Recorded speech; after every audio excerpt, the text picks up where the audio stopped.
Assalamualaikum warahmatullahi wabarakatuh. Pada video kali ini kita akan membahas tentang conversation analysis, salah satu subtopik yang ada di social linguistics, yakni di mana kita akan meneliti atau menganalisis percakapan yang ada dalam kehidupan sehari-hari. Conversation analysis merupakan sebuah pendekatan pada ilmu bahasa dan juga pada interaksi sosial yang mulanya pertama kali muncul di pertengahan tahun 60-an dan merupakan kolaborasi dari seorang sosiolog bernama Harvey Sack dan juga Emmanuel Shkaplov. Kemudian setelah itu banyak sekali peneliti-peneliti atau para sarjanawan yang tertarik untuk meneliti conversation analysis ini. So, pembahasan conversation analysis (CA) itu dia akan membahas atau meneliti sosial interaksi sosial masyarakat seperti apa, baik itu dari bahasa verbal maupun non-verbal. Kalau bahasa verbal ya berarti percakapan yang kita gunakan sehari-hari. Sedangkan jika bahasa nonverbal berarti bukan dalam bentuk kosakata.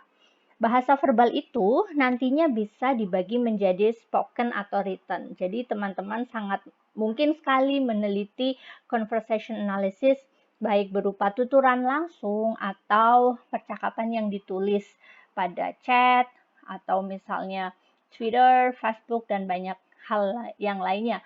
Sedangkan kalau pada nonverbal itu pada umumnya menggunakan teori semiotics, yaitu teori tentang tanda dan juga penanda, karena memang nonverbal itu berarti conversation, percakapan yang tidak menggunakan kosakata. Bisa menggunakan gesture atau menggunakan sign, tanda-tanda, begitu, seperti bahasa isyarat misalnya, atau pada saat kita berbicara kita akan menggunakan body language, yang dimana body language tersebut dia mengekspresikan atau menyampaikan pesan-pesan tertentu dalam sebuah percakapan di kehidupan sehari-hari. Penelitian ini sangat menarik sekali karena memang kalau kita berbicara tentang sociolinguistics, bahasa, kita juga nantinya akan membahas tentang psikologi individu. Bagaimana setiap orang akan melibatkan psikologi orang tersebut ketika berbicara, emotions itu masuknya ke psikologi, kemudian bahasa juga erat kaitannya dengan culture, budayanya seperti apa. Beda budaya maka akan beda bahasa yang digunakan. Bahasa Inggris dan bahasa Indonesia sangat-sangat berbeda. Ambil contoh yang paling mudah. Dalam bahasa Indonesia kita tidak bisa serta-merta memanggil nama orang hanya dengan namanya saja. Tapi harus ada panggilan sesuai dengan strata sosialnya. Strata sosial itu bukan melulu tentang pangkat jabatan atau kekayaan ya, tetapi umur. Biasanya seperti itu. Kita biasa memanggil Mas, Mbak kepada orang yang lebih tua misalnya. Nah, itu has a relations dengan culture.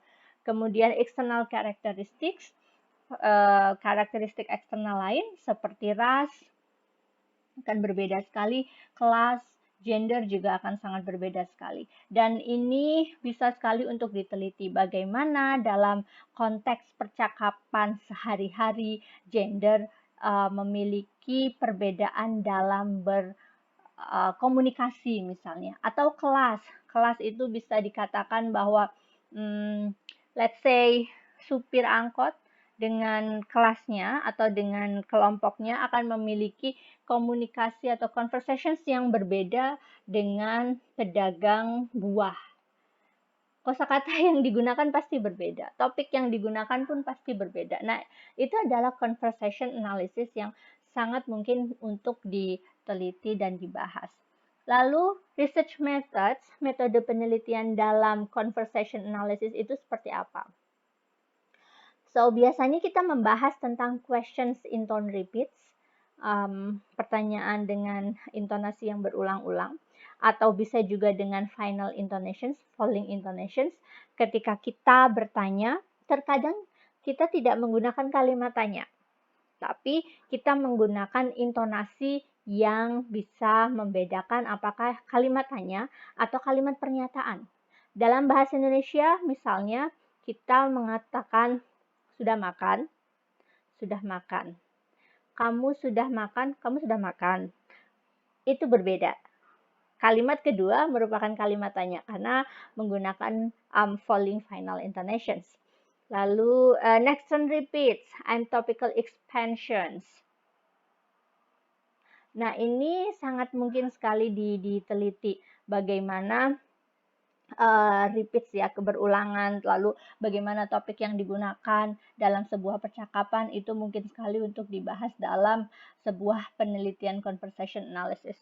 Ada beberapa aspek yang bisa kita teliti dalam conversation analysis, terutama untuk lingkup di ruang pembelajaran bahasa Inggris. Yang pertama, opening and closing. Opening and closing itu sangat erat kaitannya dengan masyarakat tersebut.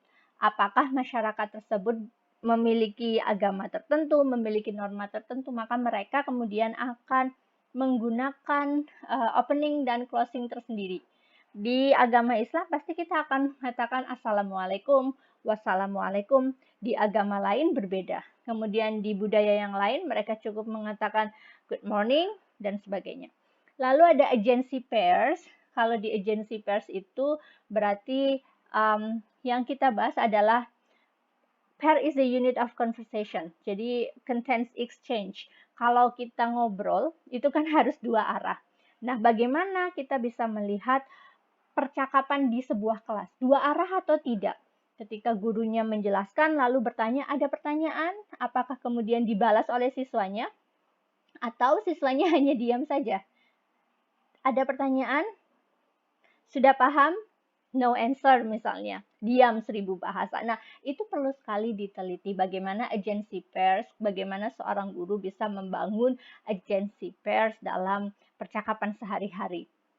Kalau orang lagi marah, kalian marah dengan pacar kalian ditanya, pasti akan diam. Nah, mungkin bisa atau misalnya apa ya, kita merasa bosan begitu, ditanya pasti akan diam. Tidak enak hati lah, sedang tidak mood gitu.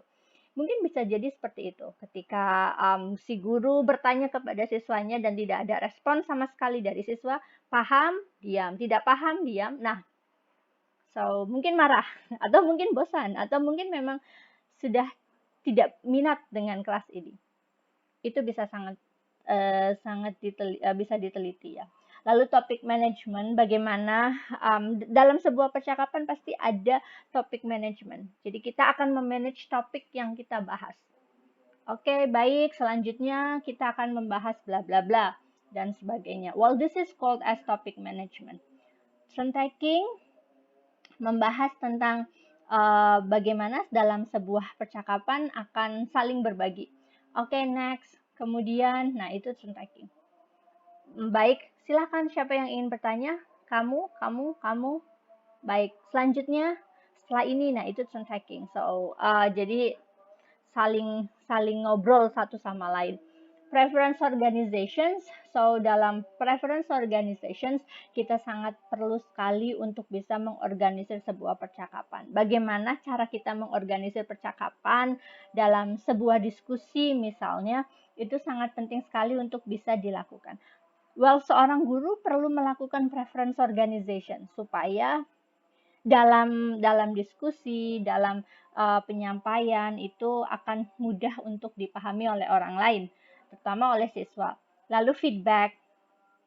Feedback bisa berupa verbal or non-verbal feedbacks. Kita bisa memberikan tanggapan atas apa yang orang lain sampaikan, dan kita bisa memberikan suggestions misalnya atas apa yang orang lain tanyakan. Lalu yang terakhir harus ada repair. Tidak harus ada ya, repair itu berarti bagaimana kita bisa repairment atau memperbaiki sesuatu yang sudah dicakapkan begitu. Nah, dari ketujuh aspek ini, ketika kita melakukan sebuah penelitian, lalu kita mengobservasi apa yang ada di lapangan, bagaimana orang menggunakan bahasa, itu tidak kemudian melulu semuanya ada. Mungkin bisa jadi hanya ada beberapa aspek saja yang muncul, atau bisa juga ada aspek-aspek yang tidak muncul. So, tugas kita kalau memang ingin mengamati conversation dalam sebuah lingkungan masyarakat, maka kita tinggal mengamati saja. Lalu melaporkan hasil pengamatan tersebut, melaporkan apa yang kita lihat di lapangan. So, dari sini teman-teman mungkin sekali kalian melakukan conversation analysis sangat mudah dan fungsinya adalah kemudian kita bisa memformulasikan, merumuskan nih cara pembelajaran yang efektif itu seperti apa. Cara pembelajaran supaya siswanya aktif itu seperti apa.